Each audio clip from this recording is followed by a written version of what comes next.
you think the others are making good progress? Hope it's all going smoothly. Oh, hey look! They made it back as well! Flint's, Llama! How did it all go? All is well, thank you. Nefer and Yehoda had to stay at the curatorium to wrap things up, so they won't be joining us for now. I ran into Miss Inefa and Miss Aino on the way back. Their work is still in progress, so I suspect they won't be back for a while either. You seem rather cheerful today, Mr. Flint's. I certainly am. I achieved what I set out to do and came away with more than I bargained for.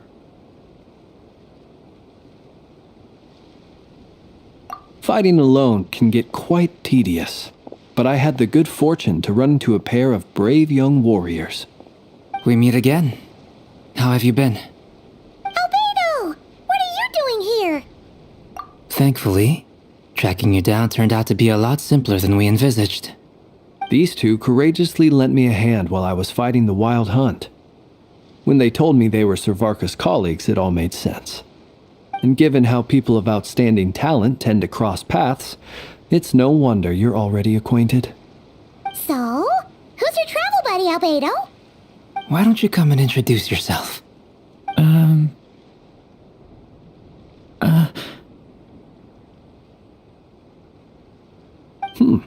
A gentleman of few words, I see, and a rather stern countenance. I presumed you were acquainted with him. Is that not the case?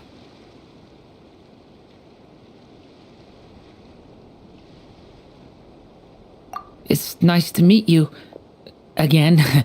We've technically met before. Wait a sec! You're Minnie Durin! That's right. It's me. I'm glad to see you again. By the way, he says it's okay if you drop the mini. Yeah, I'm not as mini as I used to be. Interesting, isn't it? The first step towards blending into human society appears to be reflecting on whether one's name really reflects who they are. Wow! You look so different! In a good way, of course. It's great to see you looking so healthy. Thank you, Paimon. And although you're as mini as ever, I understand that diminutives don't always convey endearment. I'll be sure to simply call you Paimon as a sign of my great respect for you. Wow! You're such a smooth talker now. Paimon could get used to this. From now on, you may refer to her as your esteemed guide, Paimon. Personally, I think our little Paimon is the perfect size. When people call her Little Paimon, it's just because she's so adorable that they can't help themselves. If that's not a sign of endearment, what is? You're absolutely right, Miss Lauma. My brother still has a long road ahead of him when it comes to understanding human relationships. Anyway, speaking of long journeys, didn't Columbina, leave with you? How come she isn't back yet? She's been catching up with old friends. Wouldn't be surprised if she stopped for a cup of tea or 10 on the way back. Uh-oh. People are talking about me. Hope it's nothing negative.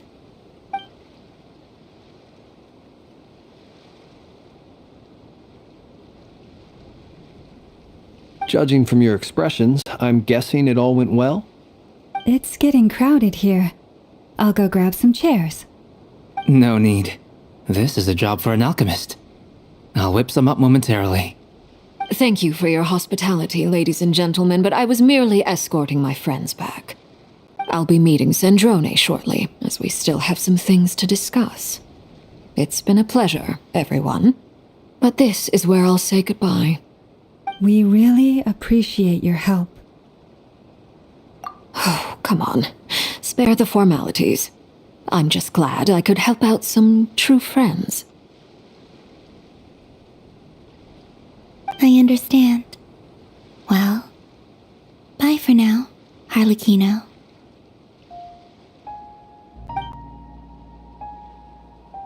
Oh, this place is hopping. It's probably a good thing one of us left. Otherwise, we might not fit all these people in. Are you saying we're about to run out of chairs? As a matter of fact, I am. Come on in and see for yourself.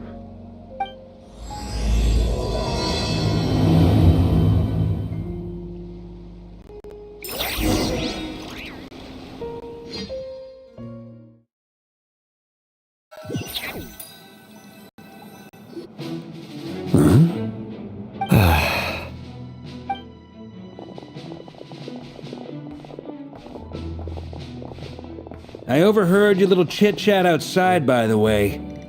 With Miss Columbina's colleague gone, we should be back to the original crew plus the other colleagues I brought in. Though, it looks like we have another new face. Someone else managed to rope in a colleague too? Frankly, you and Paimon are the only people I know here. This here is Deansliff, colleague of Tibet's greatest guide, Paimon, and greatest adventurer, the Traveler.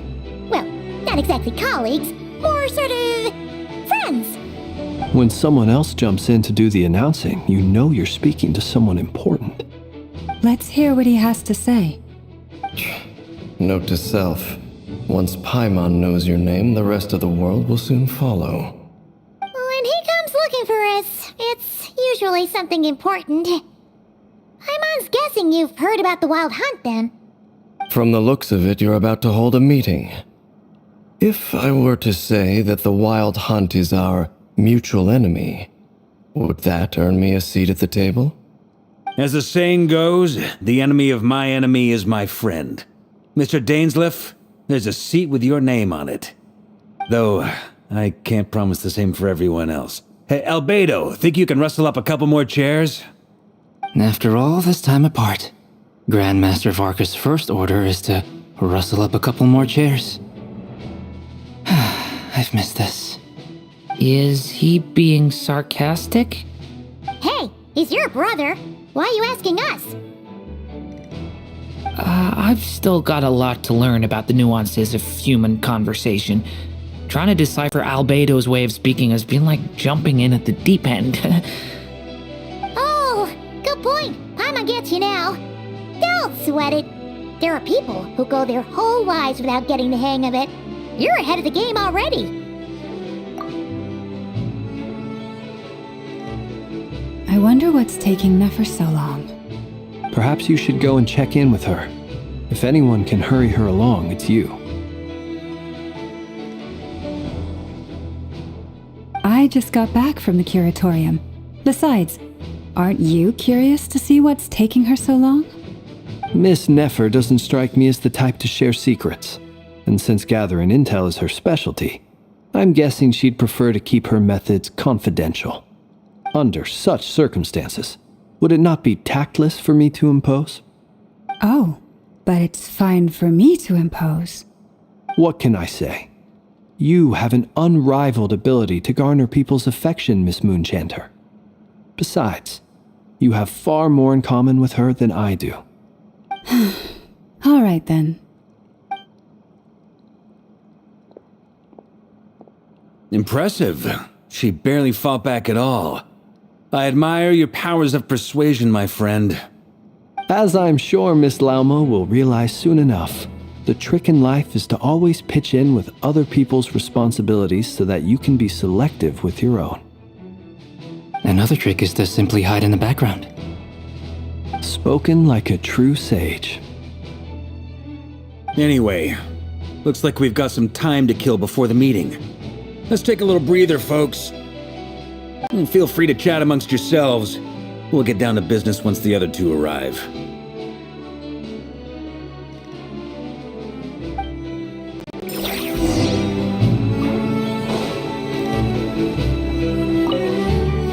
You're both awfully quiet. Why don't I start us off with an icebreaker? Much obliged. Have either of you ever had your portrait painted? If not, I'd be glad to help. That sounds like a lovely idea. You know how to paint, then? I dabble occasionally. He's an excellent painter. Tables, chairs, people, dragons, you name it. He'll paint it for you. I'm flattered. If I ever get the chance, I'd like to give it a try myself. I'll bear that in mind. Anyway, how about you, Durin? What sort of portrait would you prefer? Oh, I'd be fine with anything. Whatever style feels best to you. Very well. Then I'll play it by ear. You can replicate any style I want? I can try. If you show me a sample, I'll do my best to match it. Thank you. In that case, I'll dig up some reference material for you.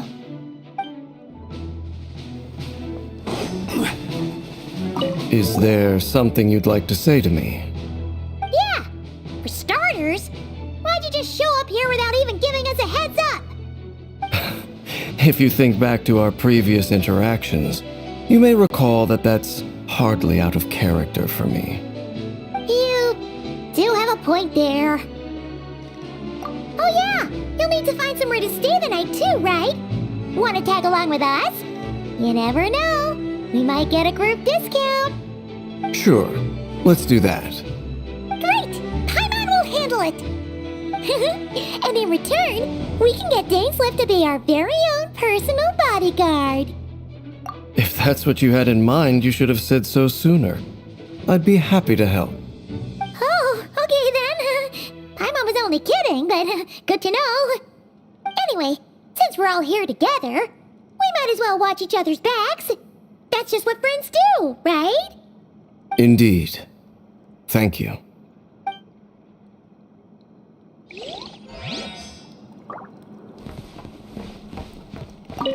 Truth be told, I can't remember the last time I was in a meeting with so many people.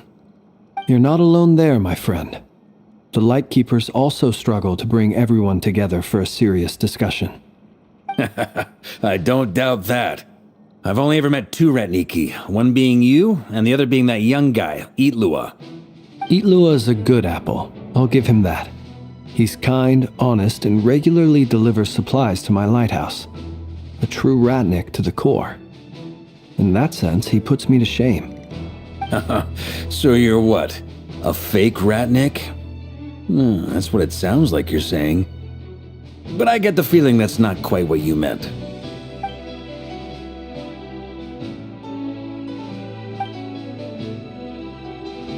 Come on, why the awkward silence? Sorry. I'm not even gonna bother trying to hide it. You've known all along, haven't you, my friend?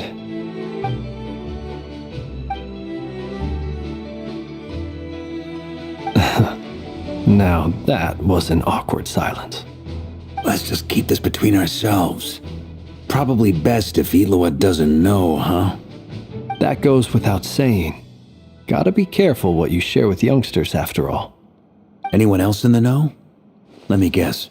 The Traveler and Paimon? It's dangerous being too sharp for one's own good, you know. Then, in the name of the Animo Archon Barbados himself, I swear your secret's safe with me. When we went for drinks, you said that you and Barbados were practically best buds. In the light of that claim, do you really expect me to take your oath seriously? Of course. Just as long as you don't go spreading around the fact that I'm close with Barbados, all right? Fair enough, then. Nothing like a bit of mutual leverage to seal the bonds of friendship.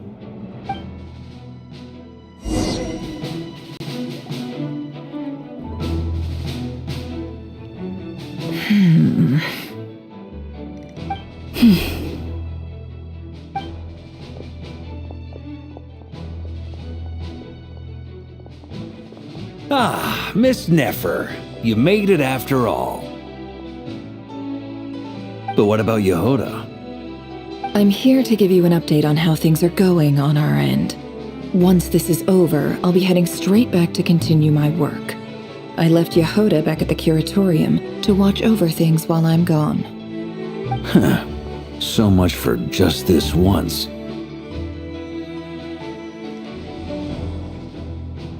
Shh! Not so loud! We're on a roll here! What if she remembers and suddenly decides to back out? Did you say something, Mr. Varka? Huh? I didn't say anything. Right, Flint's? Must have been a frog. They get so noisy around here at nighttime. It's like they're putting on a concert in the background. Anyway, before we begin, there's a few introductions to make. Let me start by saying that it's an honor to be speaking before so many distinguished colleagues and collaborators. First up, we have Miss Lauma. As Moon Chanter, She's the leader of the Frostmoon Scions, a local religious community in Nodcry. Then there's Miss Nefer, boss of the Curatorium of Secrets, an intel gatherer extraordinaire. Nefer is leading the investigation into Rerer's background, assisted by Yehoda and Lauma. From the little I've heard, they're making some great progress. Over here, we have Mr. Flintz, a Ratnik and guardian of the abandoned lighthouse. In our last operation, he courageously distracted the Wild Hunt to buy time for the rest of us. For those of you who've never met, this is Mr. Albedo, a renowned alchemist and captain of the Knights of Favonius investigation team. By his side is a new face for us all, myself included, Mr. Durin, who's come to lend his aid. Next up, we have the Moon Maiden and former Fatui Harbinger, Miss Columbina. Then we have the Traveler, who's earned more titles than I could possibly hope to list out, so I'll spare you the rundown. And Paimon, the ultimate travel companion and quite possibly the best guide in all of Tevat. Wow! That's a lot of people! Great turnout! Miss Nefer, it looks like you might have another job coming your way, so, congratulations on the booming business, I guess. You think I haven't got enough on my hands as it is? Who's looking for me now? That would be me, Miss Nefer. I have a commission for you. And you are? Who I am doesn't matter right now. What does matter is that I'd like you to gather more intelligence about the Recher of Solnari. Well, it's not as if we never take on anonymous commissions, but in your case, I'll have to decline. I'm gonna take a wild guess and say your job's probably more hassle than it's worth. Something about you seems like bad news. It's my eyes, isn't it? Conrian, I assume. And what's with the mask? Are you trying to hide your identity? In any case, the fact that you're even still alive raises an awful lot of questions for me. My name is Dainsleif. And yes, I am from Conria. As I'm sure you're aware, the Recher of Solnari's real name is Rerir. He was once an acquaintance of mine. Really? Then you must have been quite an influential figure yourself. You flatter me, but none of that matters anymore. My point was simply to clarify why I have asked Miss Nefer to investigate Rerir's background. From Conria, and it sounds like you used to be friends. What am I missing here? Surely you already know how he became one of the Five Sinners. I'll tell you everything I know. The history of Conria, the names and identities of the Five Sinners. I remember it all like it was yesterday. I have never spoken openly of this before, but the truth was exactly as people say. The Five Sinners were each driven by their own desires, and it was by playing upon these that the Abyss tempted them to their fall, tearing Conria apart in the process. The visionary, Vedafenir, who wished to foretell the future. The wise, Haroptatir, who sought limitless knowledge. Gold, Rheindotter, who desired to create life. The foul, Surtologi, who pursued supreme strength. And last, but not least, Recher of Solnari, Rerir, Ravager of the Moon. Of the five, Rerir is the only one who remains a mystery to me. He never harbored grand ambitions, so what changed in the space of a single night? How did he come to fall like the others? In other words, you're saying that his change came as a shock to you, and you have no idea what actually happened? That's right. You mentioned how the Abyss tempted them, which led to their fall. But what did that look like in practice? And what other context can you give me about the events of that time? The more detail you can give me, the better. Strangely, now that it comes to it, I hardly know where to begin. The fateful night took place during the era of the Eclipse Dynasty. One day, my elder brother, the visionary, Vedifenir, was summoned to the palace by the Vinster King, only for the king to gouge out his eyes and cast him into the dungeons. When I came to hear of this, my fury knew no bounds. I gathered together every ally I thought I had, and together we set a night to storm the palace and free Ved. Centuries on, the memories of that night still haunt me like a never-ending nightmare. We broke through the palace gates, just like we had planned, each striking towards our separate targets. But then, I was betrayed. Even Vedifenir, the very person I had come to rescue, abandoned me and partook of the Abyss's power. So, it's personal after all. Then tell me, Mr. Dainsleif, what price are you willing to pay? You, of all people, must know that nothing comes for free. I cannot say what price would be worthy of such a commission. But know this. Rerir was not always a madman. Believe it or not, there was a time when he was just an ordinary man, working for the Conrian Intelligence Service. Uncovering the truth of Rerir's past is the only way to unravel this mystery. But before you decide if you will accept my commission, I will tell you more about him. Enough, I hope, to help you plan your next move. Sounds pretty good to me. Feels like we just flagged down a random passerby, only to discover he's actually a master strategist who has a score to settle with our enemy. Can I borrow your halo? It could be useful in the lighthouse. Hey, enough with the wisecracks! Besides, isn't that lamp of yours bright enough already? Relax. It was meant to be a compliment. If that was a little over the top for your liking, I'll make sure to tone it down next time. I'll give your proposal some serious thought, Mr. Dainsleif. Let's speak in private once the meeting is over. Before that, there's a few things I'd like to share.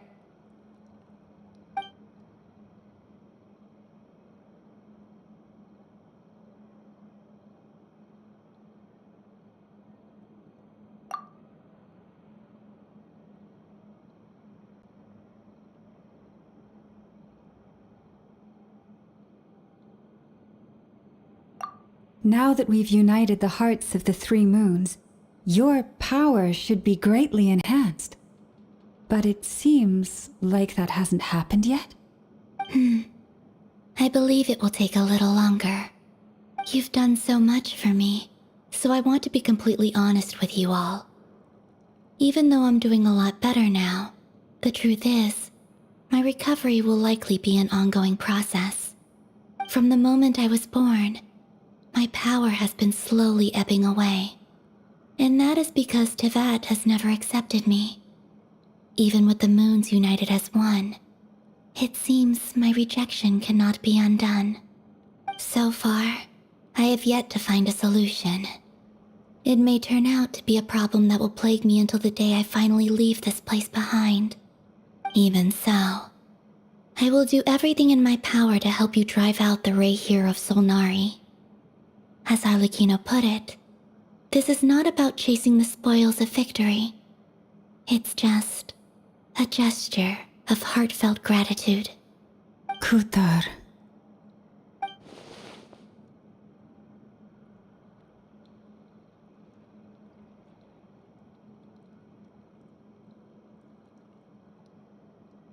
Defeating the Rayhir of Solnari will be no easy task. While my strength slowly recovers, we'll also need to gather more intel. Naturally. We should take all the help we can get if we hope to defeat him. We've considered several viable plans now, but our choice hinges on the answers to a few key questions. Is it even possible to kill Rerir? What experiences shaped the person or monster he became? And what's he really after? Given Albedo's expertise in alchemy, I think we should leave him to try and answer the first of these questions. Understood. As for the other two, I'm afraid we'll have to count on you again, Miss Nefer. Believe me when I say it's not my wish to burden you. But right now, relying on your skills is our only option. So you're placing all your hopes on me, huh? We can't thank you enough for agreeing to help us. Honestly, I can hardly believe how lucky we are. You sure have a talent for changing your tune, Miss Moonchanter. Timid like Yehoda one moment, then flinches insincere flattery the next. Ladies, please. I must object to your portrayal of me. That's all. Feel free to keep bickering. Just pretend I'm not here. I almost don't want to leave this room. I'm curious to see how this plays out. I have faith in you, Miss Nefer. Something tells me you'll stand by us until the very end. Oh? And what makes you so sure of that? What if I suddenly decide that my compensation is insufficient? This isn't about the money. I can sense that you've got a deep-seated distaste for Rerir. And knowing you, that alone is motive enough. Look at them getting along so well. Like two peas in a pod. And I'm the one they accuse of insincere flattery. There is no justice. Miss Lauma, you have to understand something. Unlike you, I don't actually enjoy having everyone's hopes on my shoulders. Is that right? Well, maybe the fact that I'm willing to put my hopes in other people says more about me than you. But the fact is, I also trust you. And that's because I know that you're someone we can count on. Anyway, we've got our plan, so let's get moving. Mr. Dainsleif, let's talk. And Traveler, once we're finished, if you've nothing else planned, I'd like you to come with me. This whole experience is teaching me a lot. For instance, I now know that when other issues come up in the future, I'll have far more luck getting Lauma to convince Miss Nefer than trying to do it myself. Hate to say it, friend, but that's one of the funniest things I've heard in a while. Why? You think I've got it wrong? Quite the opposite. But what makes it so hilarious is how long it's taken you to realize.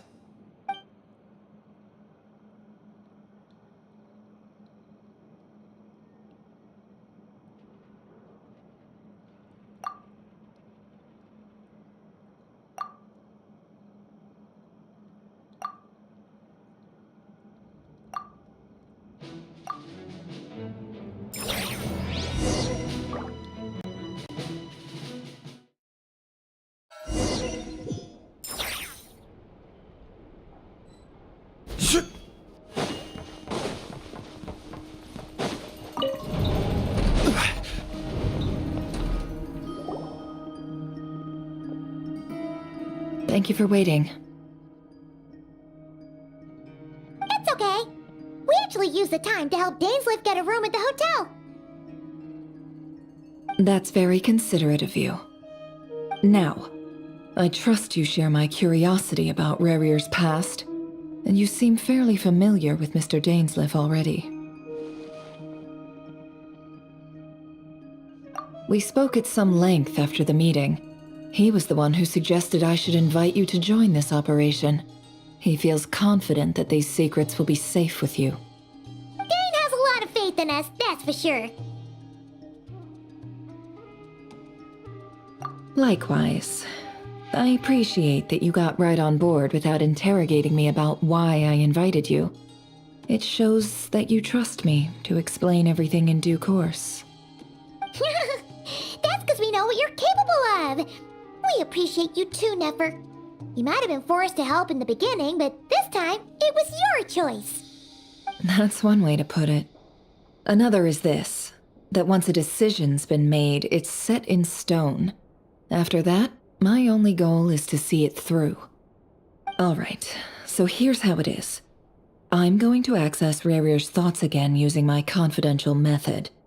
Now, I'm sure you've seen things like this before on your travels, so you're surely well aware of how dangerous it can be. The reason I've gathered you all here is to ensure my safety during the proceedings. I plan for us to enter the fragment of his consciousness together, and once inside, I will focus on searching for information. Think of this as a diving expedition into someone's brain. If I'm the diver, you are my safety equipment, tasked with keeping me alive while I'm under the surface. Once the ceremony begins, we will all be spying on privileged information.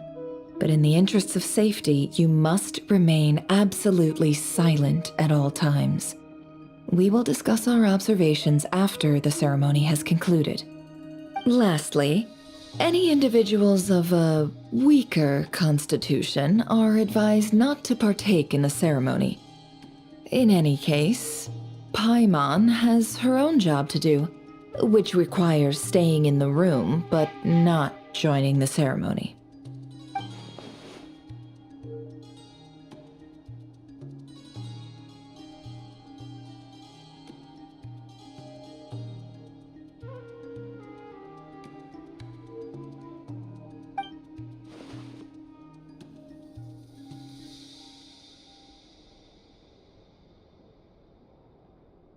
Well, good luck, everyone! Sounds like all Paimon can do is cross her fingers and root for you guys. There's a little more to it than that. I was being serious when I said you have a job to do. While the rest of us are inside Rarir's mind, it's imperative that we have a team member on the outside. In the event that something goes wrong, you will be our first responder. I don't anticipate any issues, but the extra level of safety will be greatly appreciated. I second that. This is a dangerous operation here, and you're our whole rescue team. That's pretty much the most important job in the crew. So, Paimon's like the lifeguard? Yeah, that makes sense. Alright, got it. Good. Please, take a seat.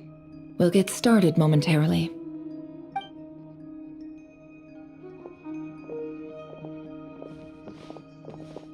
So, did Mr. Dainsleif tell you anything else? He told me that he believes Rarir kept some big secrets in his life. He's not sure that they were the cause of his eventual downfall, but he's asked me to uncover what those secrets were all the same. But surely you're not planning to go through with this, no matter the cost. If you think that, you'd be overestimating me. I'm a businesswoman, not a mercenary. But I do have my own professional reasons for taking this job. You think I'd turn down the opportunity to get a first-hand glimpse into Conrian history? No chance. Well, as long as you don't let morbid curiosity get in the way of safety concerns, we're good. We'll do whatever we can to help you. You're such a killjoy.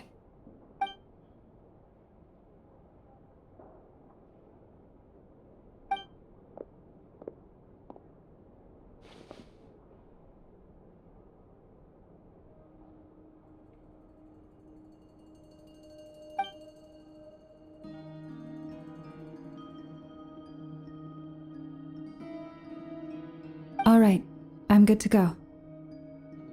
All set over here too.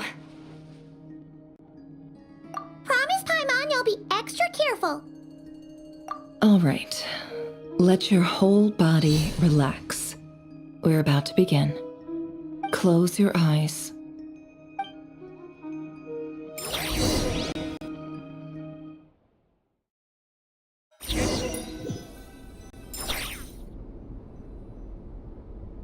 Phew.